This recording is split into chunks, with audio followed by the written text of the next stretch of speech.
Hello, I'm Samuel Miller, and my game is called Zamboni Driver. Zamboni Driver is a top-down 2D game where players must memorize the paths of figure skaters and smooth the appropriate ice so that their routines go smoothly. The rules of Zamboni Driver are that first, players will be given a list of various ice smoothing jobs that he can choose from. These jobs will range from youth hockey games to the Olympic figure skating competition.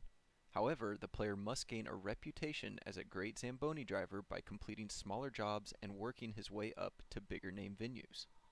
Once the player has chosen a job, he is shown a pattern on the ice rink that he must memorize. These patterns can be the path of figure skaters' routines that will only require the player to memorize one or two paths, or it can be a play that a hockey team wants to use in a game which will require the player to memorize multiple paths. Players will then have a very limited amount of time to smooth the ice in the necessary places. They will never be able to smooth all the ice on a rink and must choose their paths wisely to save as much time as possible. The more necessary ice that the players miss, the more the figure skaters or hockey players will trip and fall, and the less money the player will make. Throughout the levels, players will gain reputation and money. Reputation will unlock more prestigious and high-paying jobs, while the player can spend money on repairs, employees, and upgrades, such as better equipment and bigger and faster Zambonis.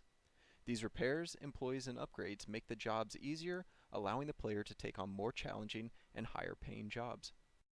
The two antagonizing forces in Zamboni Driver are time and memorization. Time will force players to pick and choose the ice they smooth carefully, while memorization will create challenge by confusing the player as to which ice needs to be smoothed and which does not.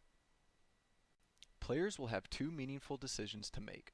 The first is how best to memorize the path of the figure skater. Is it easier to memorize the path from start to finish, or is it easier to memorize from left to right, top to bottom? Or maybe this routine has very little negative space, so it's easier to memorize where the skater does not go. The other meaningful decision is the path that the Zamboni will take.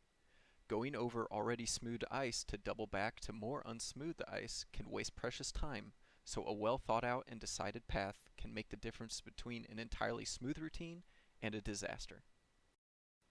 Zamboni Driver is similar to the old game called Ski Free on the computer. They are similar in how the player must choose the best path to fulfill their goals. In Ski Free, players choose the best path to increase their score and avoid obstacles, and in Zamboni Driver, players choose the best path to cut down on time. Zamboni Driver is also similar to a game called Memory Matrix, where players first see a grid with certain squares lit up.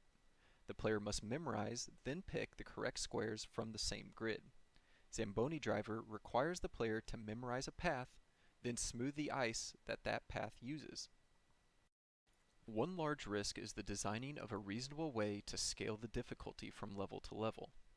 The limits of the human mind create a limit to how complex the paths can be without being impossible for someone to memorize in such a short amount of time.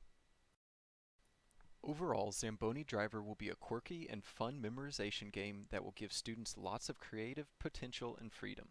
This will make it a perfect choice as a capstone game project. Thanks for watching.